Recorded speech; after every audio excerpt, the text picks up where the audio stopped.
Personne ne va arrêter l'horloge pour que tu te mettes en ordre. L'année avance de la même manière, sans attendre que tu résolves tes excuses, tes doutes ou tes distractions. La vérité est que ce ne sera pas le plus faible qui souffrira en 2026, mais celui qui reste distrait, piégé dans la routine de chercher la validation et de remettre à plus tard des décisions inconfortables. Il est clair que le monde ne s'arrête pas pour applaudir ceux qui promettent beaucoup et font peu. Le coût de l'indécision est extrêmement élevé et la dette intérieure s'accumule jour après jour. Si tu continues à attendre de te sentir prêt ou que l'environnement s'améliore, la seule chose que tu obtiendras est un autre cycle de frustration et d'auto-tromperie. La plupart des gens répètent le même schéma. Motivation superficielle le premier mois, justification lorsque les obstacles arrivent et finalement la résignation silencieuse. La véritable transformation ne se produit pas lorsque les autres te regardent, mais dans ces moments où personne ne prête attention et où tu choisis d'agir avec fermeté. Cette année ne va pas te changer, c'est toi qui décides si l'histoire se répète ou si, enfin, tu prends le contrôle. Il ne s'agit pas de résister à l'extérieur, mais d'entraîner le caractère à l'intérieur. Tu seras jugé par tes actes, pas par tes intentions. La cohérence est un muscle, et elle ne se renforce que par la pratique, pas par des discours. Si tu veux une année différente, commence par laisser derrière toi le bruit de l'approbation externe et entraîne ta autodiscipline comme si ton avenir en dépendait, car il en dépend. Personne ne va te donner la permission de te transformer. C'est toi qui te la donnes, ou ça n'arrive pas. 1. Parle moins, agis avec détermination. Personne ne te prend au sérieux parce que tu ne le fais pas non plus. Tu parles trop et agis peu. C'est la vérité que la plupart préfèrent ignorer. Tu passes ta journée à expliquer ce que tu vas faire, à lancer des plans dans l'air, promettant que cette fois-ci, oui, que maintenant tu vas te discipliner, que tu vas changer, que tu vas commencer. Mais chaque mot que tu jettes sans soutien est une dette mentale qui s'accumule. Ton cerveau s'habitue à l'inflation de tes promesses vides, et avec le temps, même toi, tu ne crois plus à tes déclarations. À quoi bon répéter tes intentions si tu ne les transformes jamais en décisions concrètes? Les personnes fortes ne perdent pas de temps à se justifier, ni n'ont besoin d'annoncer leur discipline ou leur concentration. Elles agissent simplement. L'habitude de parler moins et d'agir avec détermination est la base de l'autodiscipline. Chaque fois que tu remets l'action à plus tard pour expliquer, chaque fois que tu cherches une validation avant de te déplacer, tu t'entraînes à la faiblesse et tu deviens accro au confort des mots faciles. Parler est bon marché, même agréable, car cela te donne une fausse sensation de progrès. Ce n'est pas du progrès, c'est de l'auto-tromperie. Le monde à venir n'attendra pas que tu termines ton discours intérieur, ni que tu demandes la permission de commencer. La véritable différence entre ceux qui avancent et ceux qui restent coincés dans des cycles de frustration n'est pas le talent ni la chance, c'est la capacité de se taire et de commencer. Si tu te reconnais dans le schéma de planifier éternellement, de partager tes idées en espérant que quelqu'un t'applaudisse avant de te déplacer, il est temps de briser ce mécanisme. Personne ne te doit de reconnaissance pour ce que tu penses faire. Le respect se gagne par des actes, pas par des mots. Tes excuses ne produisent pas de résultats. Tes explications ne renforcent pas ton caractère. Tes justifications ne te rapprochent pas d'un centimètre de la vie que tu souhaites. Le véritable progrès ne se discute pas, il s'exécute. Parle moins, fais plus. C'est la formule inconfortable, mais efficace. L'autodiscipline repose sur la capacité à faire ce que tu as dit que tu ferais. Même quand personne ne regarde, même quand personne ne te félicite. Tu n'as pas besoin d'exposer chaque étape, ni de chercher des témoins pour chaque avancée. L'excès de mots révèle de l'insécurité et une peur de l'engagement réel. La prochaine fois que tu ressentiras la tentation d'expliquer tes plans, tais-toi et fais-le. Tu n'as qu'une seule option si tu veux renforcer ton caractère pour ce qui vient. Arrêtez de parler, commencez à agir. Si tu ne le fais pas, l'année va te broyer, tout comme tous ceux qui vivent dans la fantaisie de l'intention éternelle. Le respect de soi commence par l'action, pas par la déclaration. Fais ce que tu as promis en silence et laisse les résultats parler pour toi. Les mots ne construisent pas, seules les décisions le font.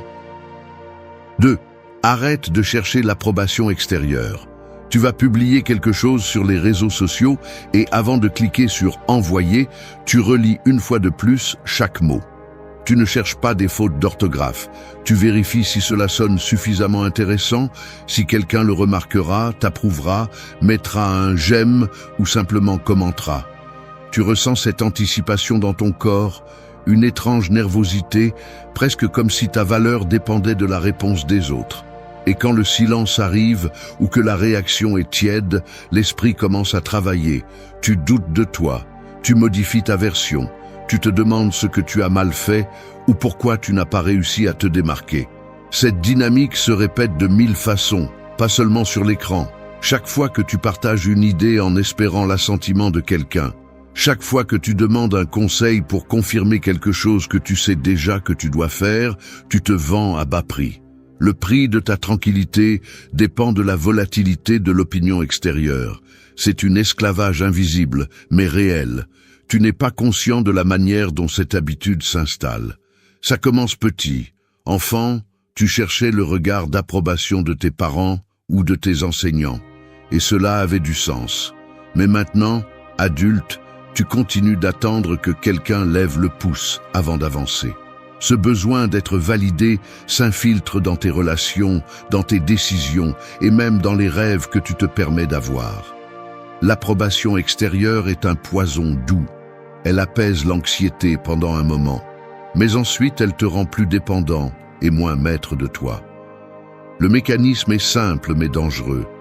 Quand la validation devient le but, tu cesses d'agir par conviction et commences à agir par réaction. Tu ajustes ton comportement comme on ajuste un déguisement, mesurant chaque mouvement selon ce que tu penses que les autres attendent de toi. Tu perds ta propre direction. Chaque fois que tu choisis l'approbation plutôt que l'authenticité, ton caractère s'affaiblit un peu plus.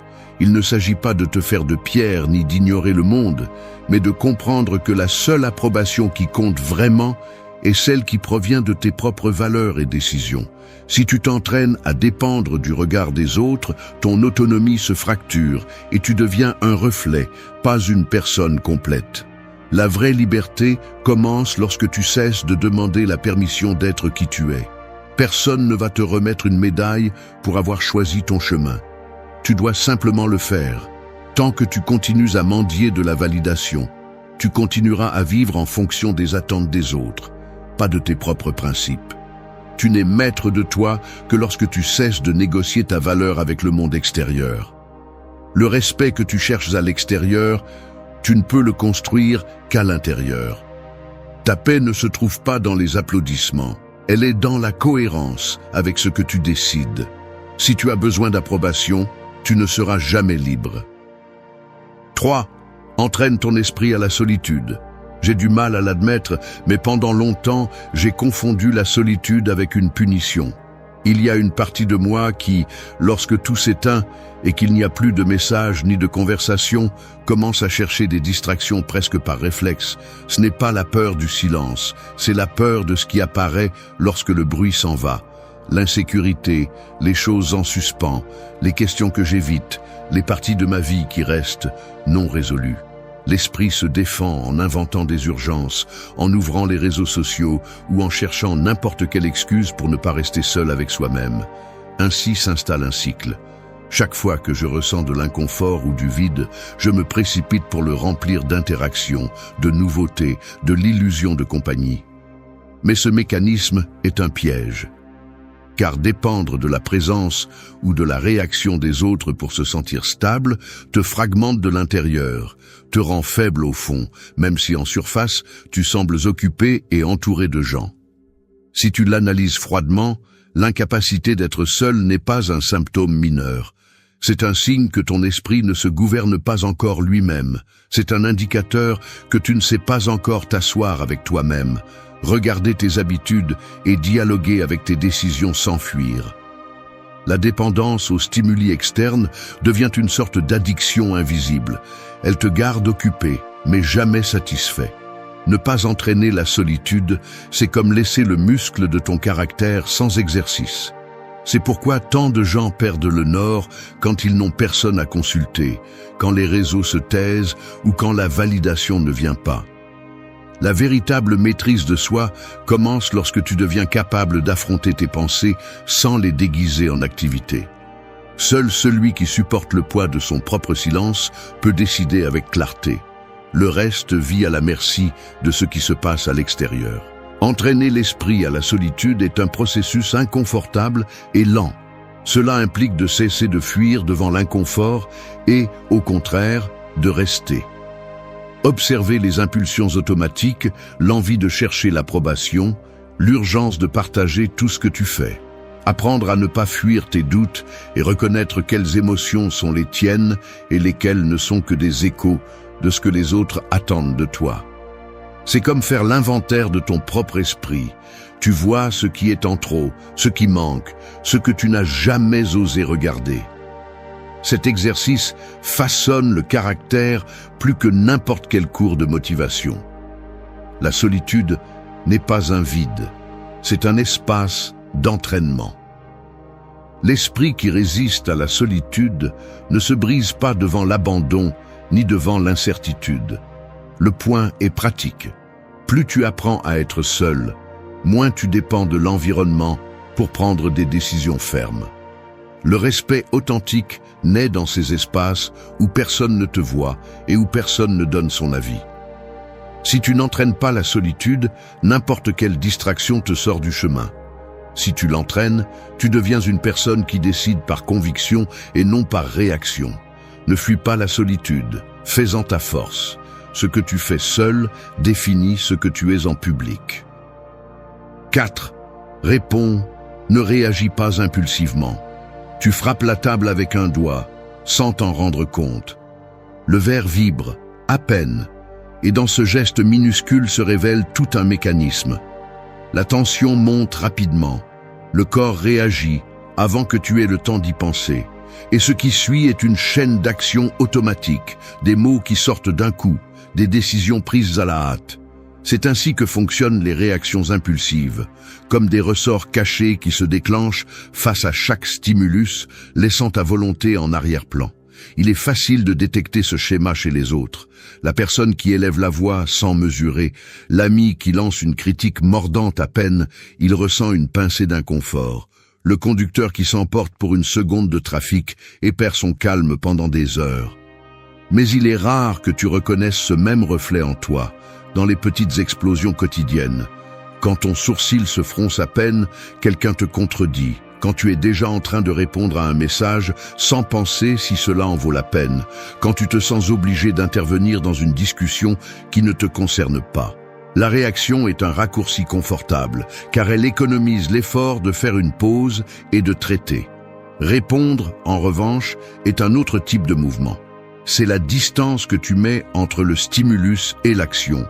Ce bref instant où tu respires et décides, au lieu de laisser l'émotion décider pour toi. Cela se remarque dans les gestes de ceux qui ont entraîné l'autocontrôle. Le regard qui reste ferme, même si la provocation est évidente, les mains qui ne tremblent pas en recevant une mauvaise nouvelle, la voix qui ne monte pas en ton même si l'ambiance est chargée de tension.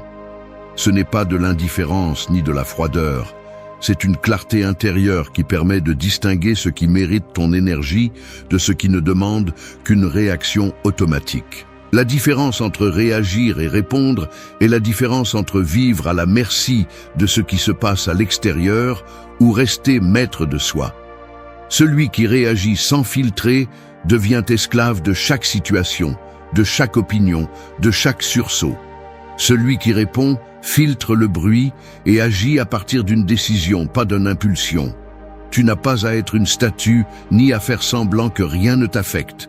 Mais tu as besoin de cette petite marge de contrôle, cet espace mental où tu choisis ta prochaine étape au lieu de la déclencher sans réfléchir. La prochaine fois que tu sentiras la pression dans ta poitrine, l'urgence de te défendre, de répondre à une attaque, de te joindre au chaos, observe ton corps. Le pouls s'accélère, les muscles se tendent, le regard cherche la confrontation ou la fuite. C'est l'avertissement. À cet instant se joue la différence entre te perdre dans le bruit ou maintenir ta direction. Prends une respiration, compte jusqu'à 3. Décider est plus difficile qu'exploser, mais c'est aussi plus précieux. Le calme est une force, pas une faiblesse. Celui qui répond maîtrise le jeu. Celui qui réagit joue seulement le rôle que les autres lui assignent. Tu n'es pas un ressort, tu es une volonté. Ne réponds pas à la vie, dirige ton mouvement. 5. Maintiens la cohérence sans témoin. Personne ne va te sauver de ton inconsistance quand personne ne regarde. C'est brutal, mais c'est ainsi. Ce que tu fais quand il n'y a ni récompense, ni témoin, ni quelqu'un attendant que tu prouves quelque chose, définit qui tu es vraiment. C'est là que toute la futilité de tes excuses se dévoile, où les ornements de l'auto-justification tombent et où la réalité de ta discipline se révèle. Beaucoup de gens feignent la force pendant que d'autres observent, mais s'effondrent à huis clos. Le problème, c'est que le monde ne se construit pas sur tes intentions publiques, mais sur les actes répétés dans l'anonymat. Si tu n'es capable de rester ferme que lorsque tu as un public, alors tu n'es pas fort. Tu es juste un acteur sans spectateur. Et en 2026, la réalité engloutit les acteurs. La cohérence sans témoin est la base de toute transformation qui en vaut la peine. Car là, il n'y a ni applaudissement ni critique, juste le poids de ta parole contre ta propre paresse mentale. L'auto-tromperie fleurit dans ces moments solitaires où personne ne te demande rien, et toi, au lieu d'agir, tu négocies avec ta faiblesse. Chaque fois que tu remets une décision à plus tard, parce qu'aujourd'hui ça n'a pas d'importance, chaque fois que tu relâches tes standards quand personne ne te regarde, tu entraînes le muscle de la médiocrité. C'est confortable de dire que demain oui, que lundi tu commences, que juste cette fois tu te permets un écart. C'est ce que fait la moyenne. La moyenne se donne des permissions secrètes et ensuite se demande pourquoi sa vie ne change pas. Il n'y a pas de raccourci. La cohérence est inconfortable, lourde, rugueuse. Mais c'est aussi le seul chemin qui durcit ton caractère jusqu'à le rendre indestructible. Si tu cherches des résultats différents, commence à exiger de toi-même la même chose dans l'obscurité que dans la lumière. Personne ne va te féliciter pour ce que tu fais seul, personne ne saura combien de fois tu as choisi le chemin difficile quand il était plus facile d'abandonner. Mais ce coût est le même. Chaque décision silencieuse est un investissement ou une fracture dans ton caractère. Si tu cèdes par paresse, par confort ou à cette petite voix qui t'invite à être moins, tu hypothèques ton propre respect. Ton véritable progrès ne dépend pas de qui te voit, mais de ce que tu choisis de faire quand la seule conséquence est ton propre avis sur toi-même. Si ton identité ne tient que lors des bons jours ou sous le regard des autres, tu es faible. Il n'y a pas d'autre mot. Le respect qui compte se construit dans le silence. Cohérence sans témoin. Fais-le inconfortable, fais-le difficile, fais-le même si personne ne le remarque. Parce que si tu n'es discipliné qu'en présence des autres, tu ne seras jamais maître de toi-même. 6. Ne justifie pas tes erreurs, corrige-les. Il n'y a pas de manière élégante de le dire. Justifier tes erreurs est un piège mental qui te maintient exactement là où tu es. Le cerveau apprend vite à construire des défenses chaque fois que tu échoues. Le mécanisme d'autocompassion s'active et tu commences à fabriquer des arguments pour ne pas ressentir le poids de tes propres décisions. Tu te dis que c'était l'environnement, la malchance, la fatigue, la pression. Mais la réalité est qu'à ce moment-là, tu choisis de protéger ton ego plutôt que de corriger le cap. Cette habitude, si commune et si acceptée, est la raison pour laquelle tant de gens stagnent. Ils préfèrent l'anesthésie de l'excuse à la douleur brève, mais nécessaire d'accepter qu'ils ont échoué et qu'ils doivent se corriger. Je le sais parce que nous l'avons tous fait, à un certain niveau. Personne ne veut se voir comme faible, dispersé ou incapable.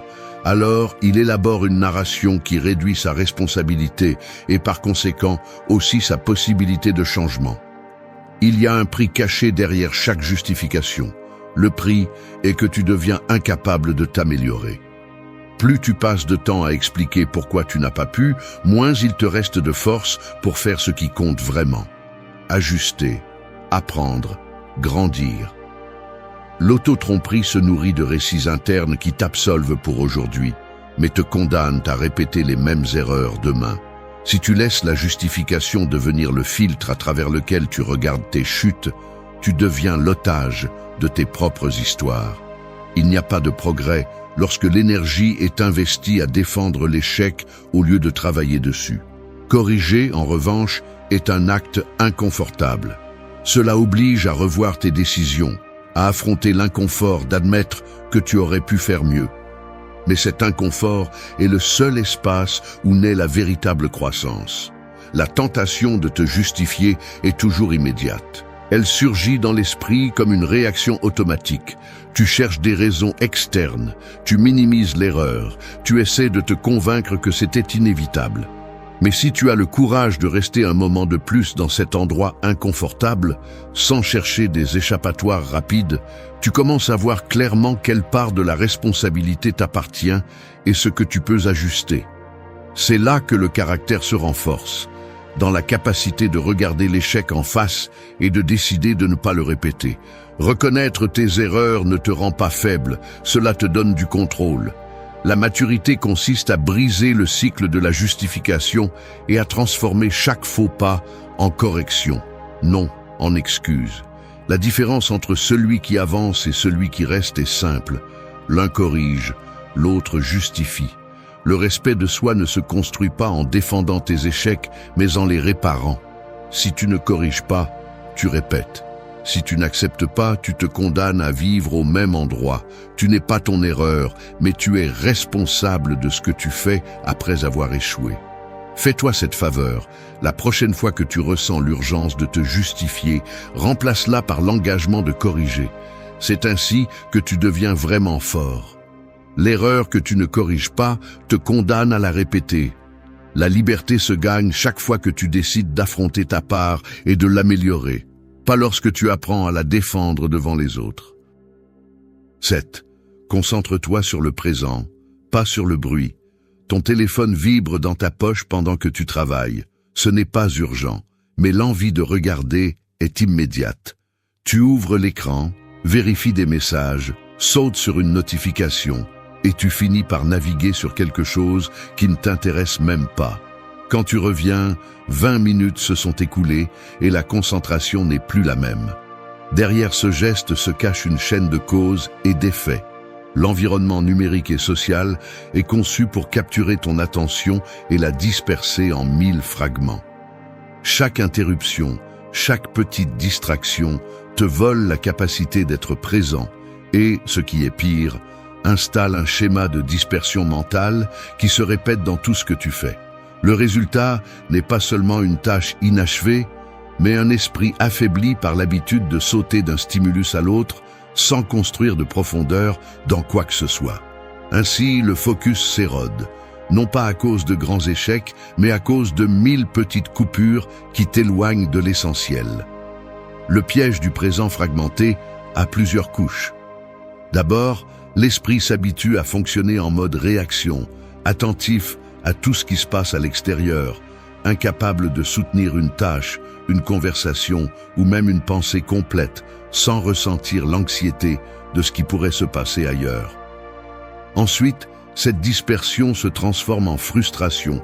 Tu réalises que tu avances peu, que tu commences beaucoup de choses, mais que tu approfondis rarement quoi que ce soit, et ta confiance s'érode, parce que le véritable progrès exige de la continuité, pas des sauts constants. Enfin, l'illusion s'installe que le problème vient de l'extérieur, de la quantité de stimuli, alors qu'en réalité, le filtre est interne.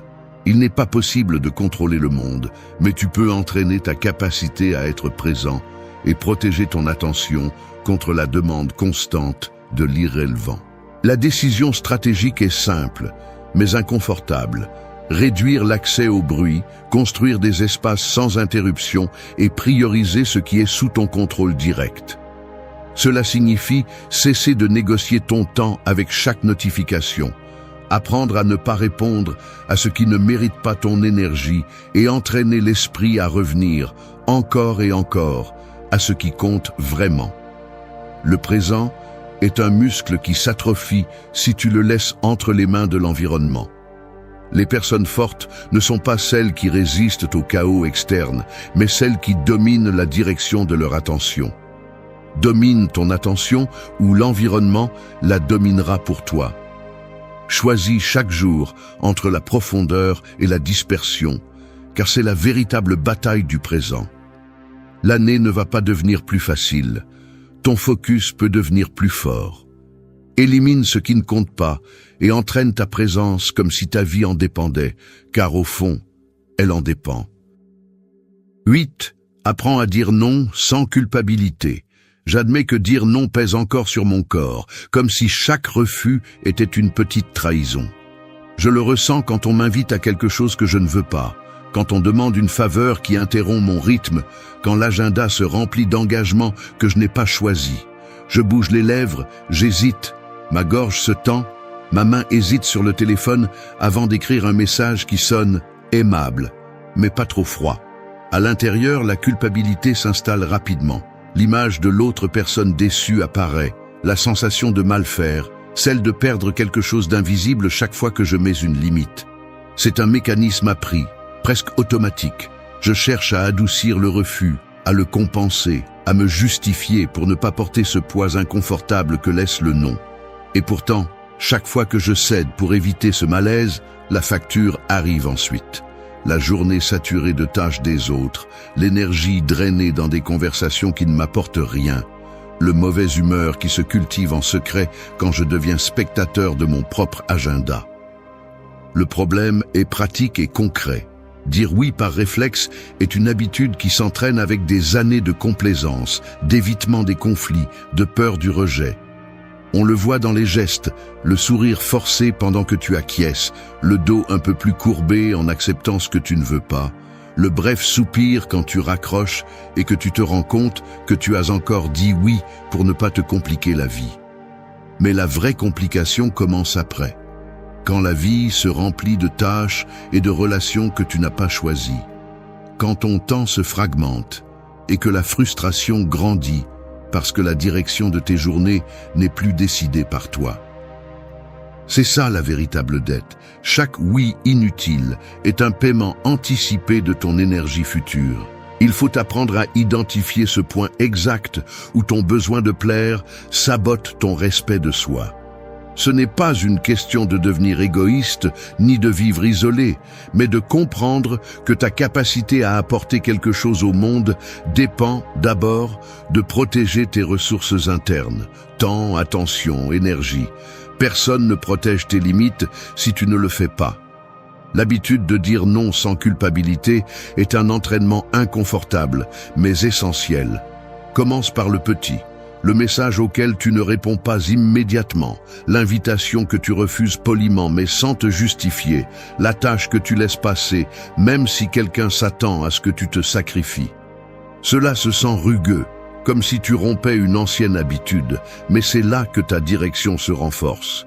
Une personne qui ne sait pas dire non devient la ressource de tous, sauf l'architecte de sa propre vie. Tu n'as pas besoin de donner de longues explications, ni de déguiser tes limites en excuses. Le non est une phrase complète. La liberté que tu cherches à l'extérieur commence par la capacité de protéger ton temps de ce qui n'apporte rien. Dire non n'est pas fermer des portes, c'est choisir celles que tu ouvres vraiment.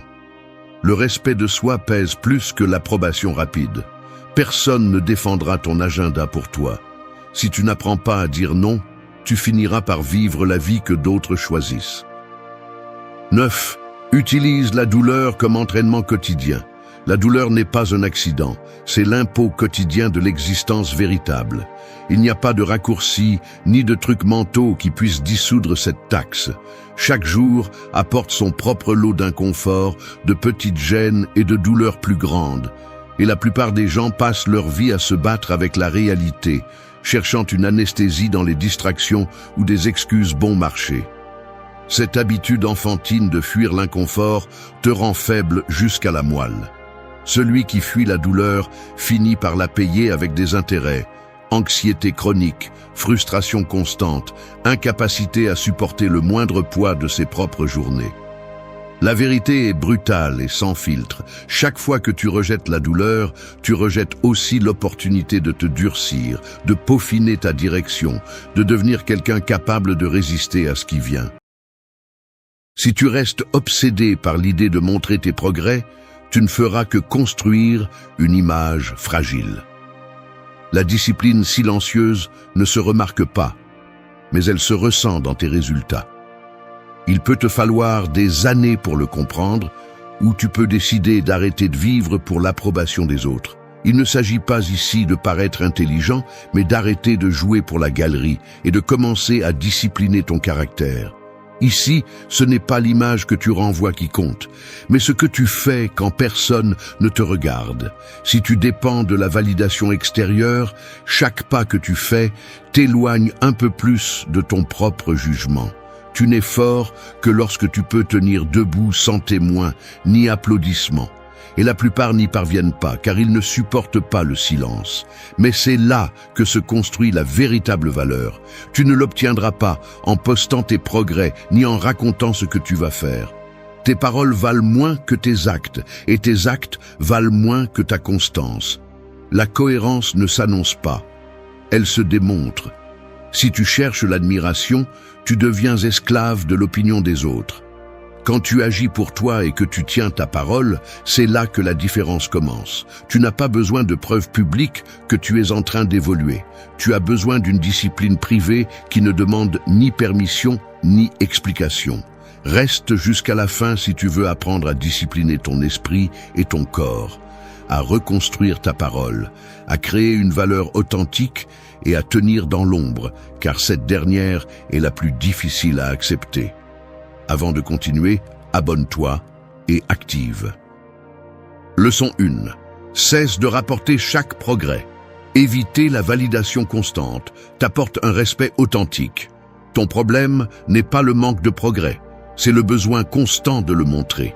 L'erreur consiste à traiter chaque petite avancée comme si elle nécessitait des témoins, en attendant une réaction extérieure qui n'est jamais suffisante. Tu ne grandis pas si chaque pas doit être vu. La règle est claire, la véritable croissance est silencieuse. Celui qui cherche l'approbation à chaque mouvement perd le contrôle de son processus intérieur. Quand tu rends public chaque réussite, tu transfères ton pouvoir. Tu deviens dépendant de la reconnaissance et non de l'avancement. Le respect ne se gagne pas par le nombre de notifications, mais par la discipline que tu maintiens lorsque personne ne regarde. Si tu franchis la limite et t'habitues à tout rapporter, ton caractère s'affaiblit. L'autocontrôle se perd et les gens le remarquent. Ils ne te voient pas fort, ils te voient en demande. La croissance authentique ne fait pas de bruit, car elle repose sur la valeur intérieure, non sur la réaction des autres. Si ta motivation dépend des applaudissements, tes progrès sont fragiles. Au bureau, il suffit d'observer la dynamique. Tu termines une présentation, et à peine le fichier envoyé, tu le mentionnes à voix haute, espérant que quelqu'un lève la tête et t'accorde un mot d'approbation. Au début, tes collègues acquiescent, lancent un « bien joué » automatique, sans détourner les yeux de leurs écrans. Avec le temps, la reconnaissance se fait plus rare. Certains ne répondent même plus. Le silence est sec, inconfortable. Tu commences à remarquer que lorsque tu entres dans la salle, les conversations ne s'arrêtent pas. Personne n'attend que tu rapportes quoi que ce soit, car personne ne le demande. La perception change. Tu n'es plus l'efficace, tu es celui qui cherche l'attention. À la salle de sport, c'est pareil. Une fois la séance terminée, tu sors ton téléphone, tu filmes la dernière série, tu postes l'histoire. Au début, les messages arrivent, les pouces levés aussi. Ensuite, c'est l'écho. Moins de réactions, moins d'intérêt. On te regarde du coin de l'œil depuis l'accueil, les coachs continuent leur routine. Tes progrès, qui étaient personnels, dépendent maintenant de la réaction d'un écran. Quand elle ne vient pas, le doute t'envahit. L'élan s'éteint. À la maison, avec ton partenaire, tu mentionnes chaque petit effort. Aujourd'hui, j'ai médité 10 minutes. J'ai préparé un repas sain. Je n'ai pas regardé mon téléphone pendant le dîner. Au début, un sourire, un « c'est bien ». Puis, Un simple le regard sur le portable, le geste distrait.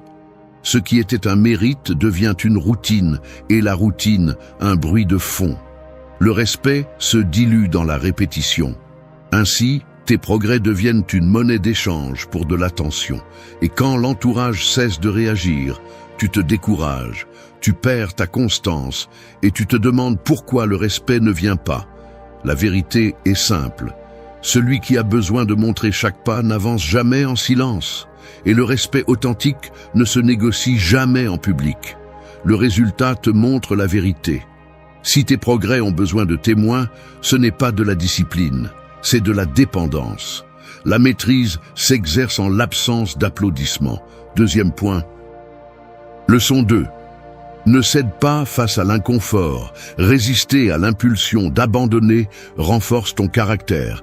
Sénèque a dit « Ne parle que si tu peux améliorer le silence ». En pratique, élimine le superflu et dis uniquement l'essentiel. La véritable croissance ne s'annonce ni ne s'exhibe. Elle se construit dans l'inconfort, dans cet espace où la majorité préfère se taire ou renoncer. La règle est simple. La discipline silencieuse est la base du caractère. Ne cherche pas l'approbation des autres et ne te laisse pas distraire par ce qu'ils pensent de toi. Ce qui compte, c'est la valeur intérieure, non l'apparence publique. La plupart abandonnent dès que l'inconfort apparaît. Ils renoncent quand personne ne les voit, lorsque l'effort cesse d'être reconnu ou applaudi. Mais le caractère ne se forme pas sous les projecteurs, il se forge dans la solitude de tes décisions inconfortables. Si tu n'agis que lorsqu'il y a des témoins, tu n'as pas de discernement, tu as peur de perdre ton image. La discipline silencieuse élimine l'inutile. Tu ne te justifies pas, tu ne cherches pas d'excuses, tu n'as pas besoin d'applaudissements. Tu fais ce que tu dois, même si personne ne le remarque. C'est cela, l'autocontrôle. Observe un matin ordinaire au bureau. Il est 8h15. Le couloir est presque vide. On entend le bourdonnement des lumières. Tu t'assois et ouvres le tableur.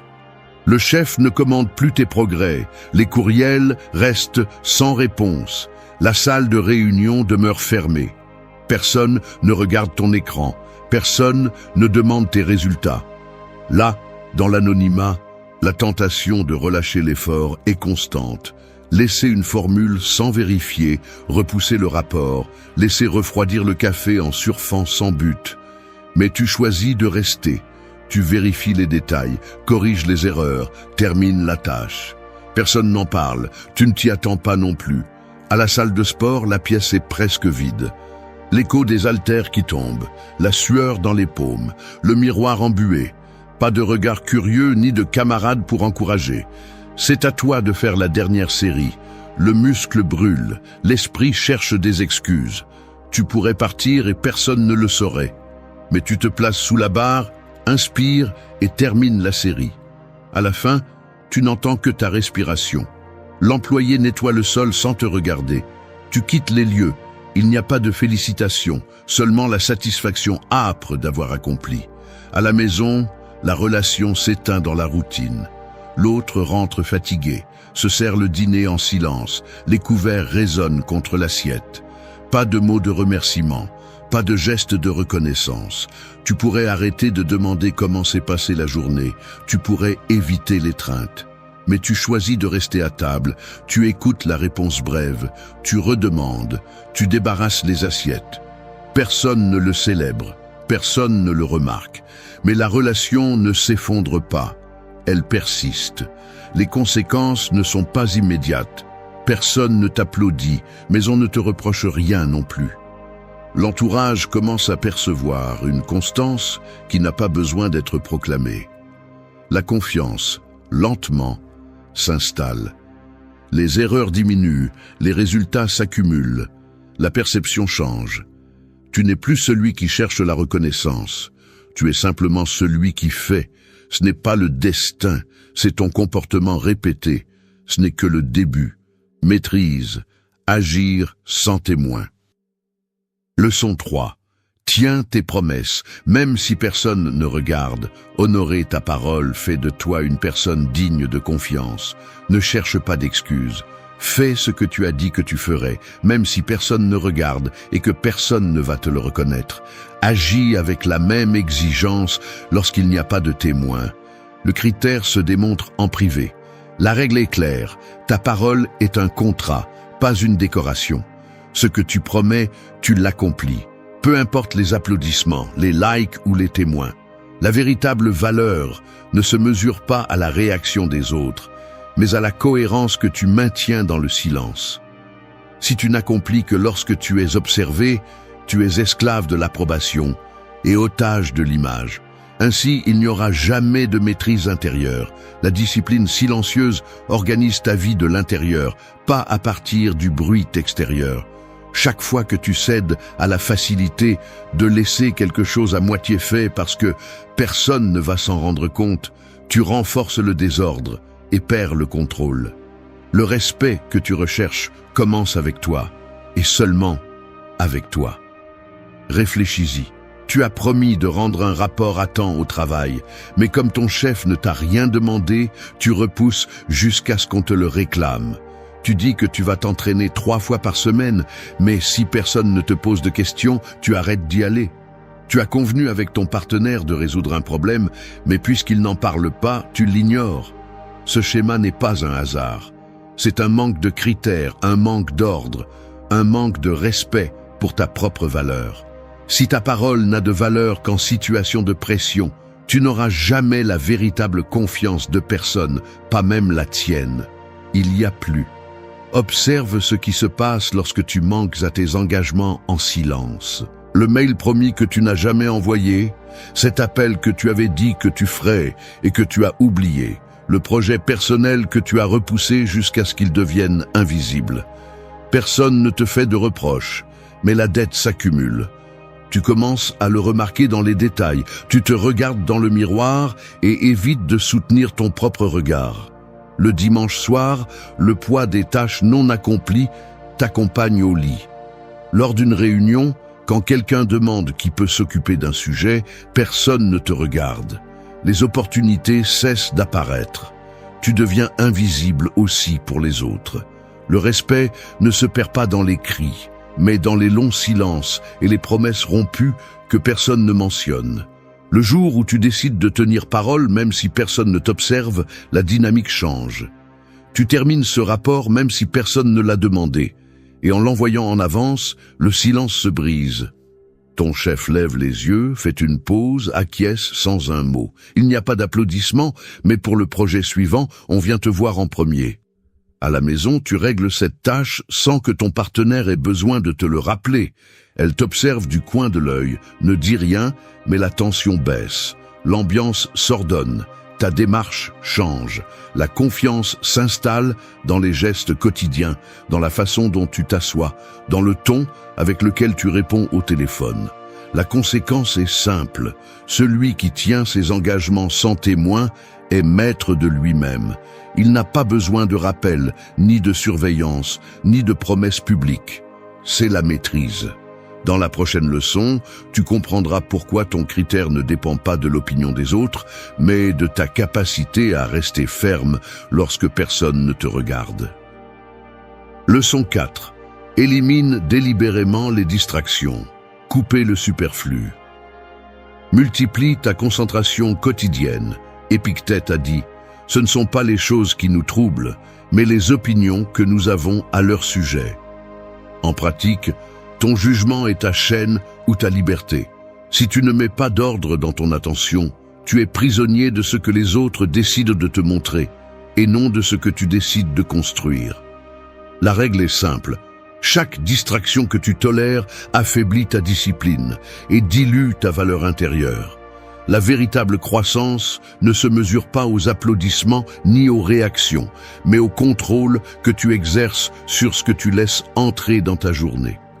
Tant que tu continues à laisser ouvertes les portes au superflu, notifications, messages inutiles, comparaisons constantes, ton énergie se disperse et ton discernement devient opaque. L'approbation extérieure est un mirage. Chaque fois que tu cherches une validation dans ce qui est visible, tu perds de la solidité dans l'invisible.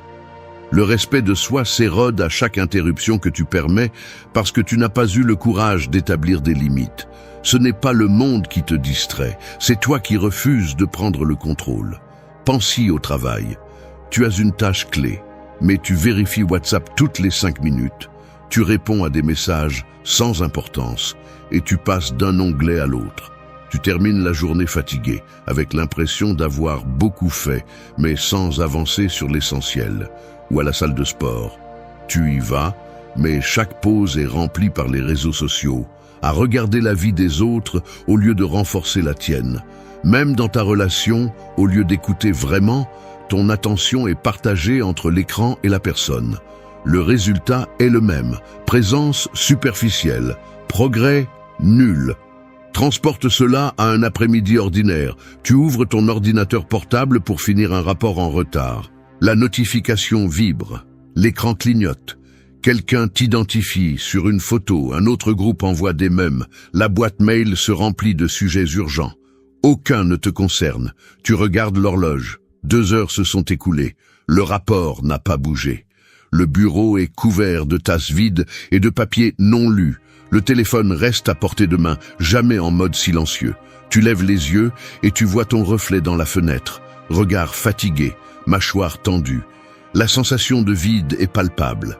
Dehors, la lumière change, mais tu restes bloqué sur le même paragraphe. À la maison, la scène se répète. Le dîner refroidit pendant que tu réponds à des messages dont tu ne te souviens plus après. La télévision fait du bruit en fond, mais tu ignores ce qui se dit.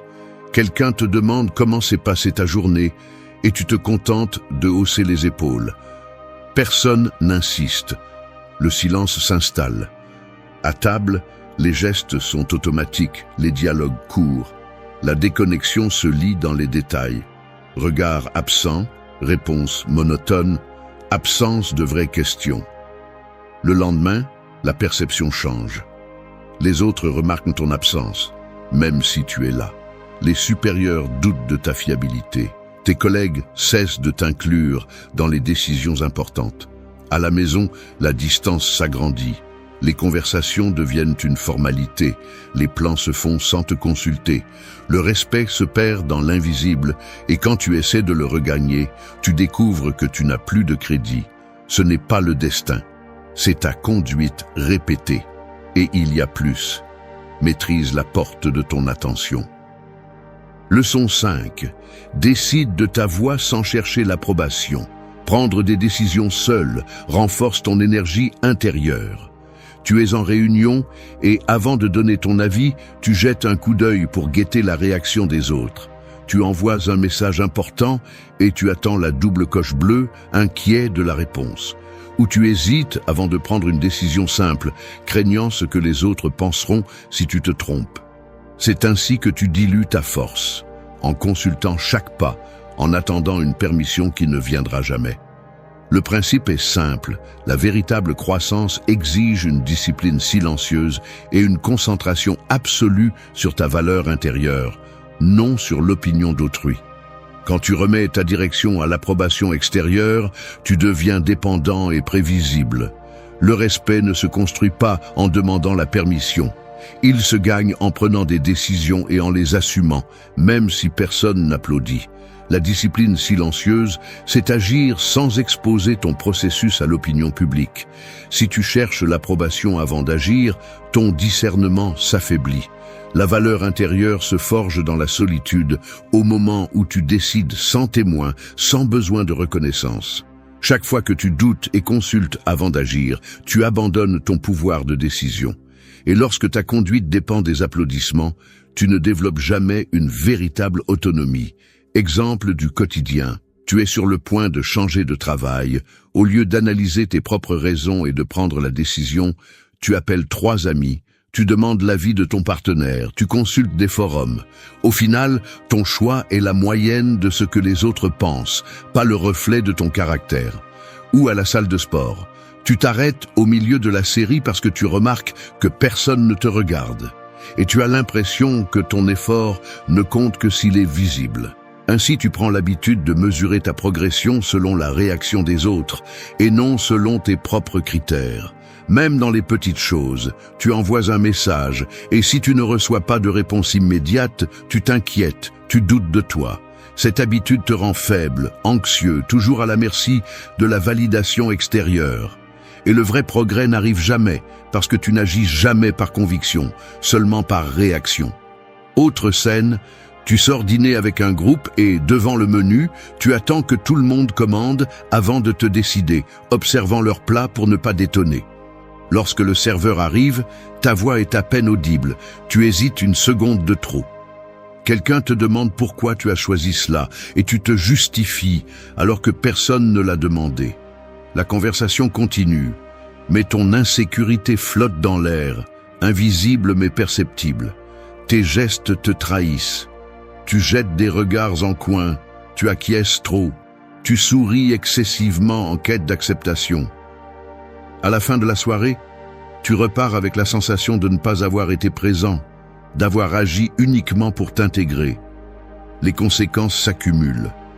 Au bureau, tes collègues commencent à percevoir ton indécision. Ils ne te sollicitent pas lorsqu'il faut résoudre une urgence. Cela se voit dans les silences gênants avant que tu ne parles, dans les regards échangés en attendant que quelqu'un d'autre prenne l'initiative. Ta valeur perçue diminue. L'opportunité n'attend pas celui qui doute. Ce n'est pas le destin, c'est ta conduite répétée. Cette erreur paraît petite. La suivante ne l'est pas. Maîtrise. Le silence est une position. Leçon 6. Fixez des limites claires à ceux qui absorbent votre temps.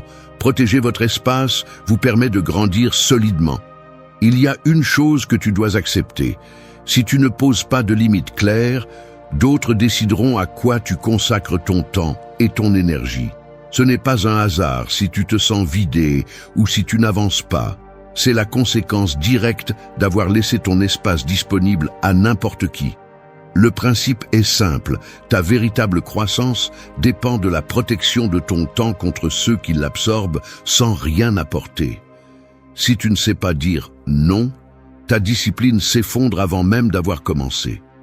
Il ne s'agit pas d'être dur sans raison ni de devenir inaccessible. Il s'agit de reconnaître l'auto-illusion. Tu crois que rester toujours disponible te rend plus précieux, mais cela ne fait que te rendre plus manipulable. Les personnes qui ne respectent pas ton temps apprennent vite qu'elles peuvent t'interrompre, te demander des services, te distraire avec leurs urgences. Tu deviens la ressource facile, celui qui ne dit jamais stop.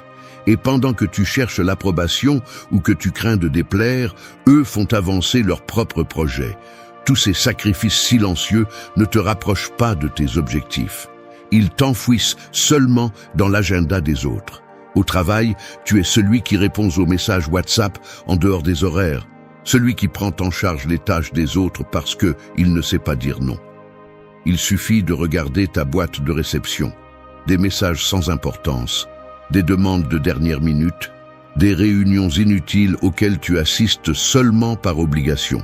Dans ton groupe d'amis, tu es celui qui est toujours disponible, même si tu annules tes propres projets. Tu reçois des appels inattendus, des messages pour résoudre des problèmes qui ne te concernent pas, des invitations de dernière minute auxquelles tu acceptes, même si tu as d'autres priorités. En couple, tu cèdes ta routine quotidienne pour t'adapter au rythme de l'autre, même si cela te laisse 100 ans pour t'entraîner, lire ou travailler sur ce qui compte vraiment. Tu remarques que tes livres prennent la poussière, que tes vêtements de sport restent dans l'armoire et que ta liste de tâches personnelles ne diminue jamais. À la fin de la journée, tu te demandes pourquoi tu n'avances pas, mais la réponse se trouve dans chaque minute que tu as offerte par peur de déranger. Ne pas poser de limites n'est pas de la générosité, c'est un manque de discernement. Une croissance solide exige une discipline silencieuse. Organiser ton temps, protéger ton espace, apprendre à dire non sans donner d'explications inutiles. Si tu ne le fais pas, ta journée se remplit des tâches des autres et de demandes qui ne te concernent pas. La conséquence est claire. Tu perds le contrôle de ton propre développement. Tu stagnes. Les autres commencent à s'y attendre de ta part. Ils ne demandent même plus si tu peux. Ils supposent simplement que tu le feras. Le signe d'agacement, quand enfin tu oses refuser, Le silence gênant dans le groupe, le regard de désapprobation, autant de signes que tu as laissé les autres définir tes limites trop longtemps. Dans la prochaine leçon, tu vas découvrir comment distinguer une critique que tu dois écouter d'une opinion qui ne vise qu'à te freiner. Leçon 7. Ne confonds pas progrès et exhibition. Se montrer moins et construire plus donne des résultats réels. Tu es à la salle de sport. Tu viens de terminer une série lourde et sans réfléchir, tu sors ton téléphone. Tu te regardes dans le miroir, ajuste ton t-shirt pour mettre en valeur ton bras, pointe la caméra et prends un selfie. Tu le publies dans tes stories avant même que ta respiration ne redevienne normale. Tu n'as même pas fini ta séance. Entre chaque série, tu vérifies qui a vu la photo, si quelqu'un a répondu, s'il y a un emoji flamme. Tu veux que les autres voient que tu fais le travail, que tu n'es pas comme les autres. Mais quand personne ne réagit, tu restes là à regarder l'écran. La sueur sur ton front ne suffit pas. Tu as l'impression que tes efforts ne comptent que s'ils sont reconnus. Tu relâches l'intensité. Au final, tu quittes la salle avec la sensation qu'il manque quelque chose, sans savoir quoi. La règle est simple, la croissance réelle se fait en silence, pas en vitrine. Ce qui compte, c'est ce que tu construis quand personne ne te regarde. Le muscle se forme quand il n'y a pas de caméra, quand le seul témoin est la douleur dans ton avant-bras et le miroir embué. Chaque fois que tu privilégies montrer tes progrès plutôt que de faire le travail, tu en paies le prix. Tu échanges la discipline contre l'exposition. Tu offres ton énergie à l'approbation extérieure. Le progrès authentique s'affaiblit quand tu le nourris de validation extérieure. L'attention est addictive, mais elle ne donne pas de résultat. Tu perds ta concentration. Tu deviens dépendant de la réaction, pas du résultat. Et cette dépendance te rend moins constant. Parce que quand il n'y a pas d'applaudissements, ta motivation s'en va. Et c'est là que la majorité abandonne.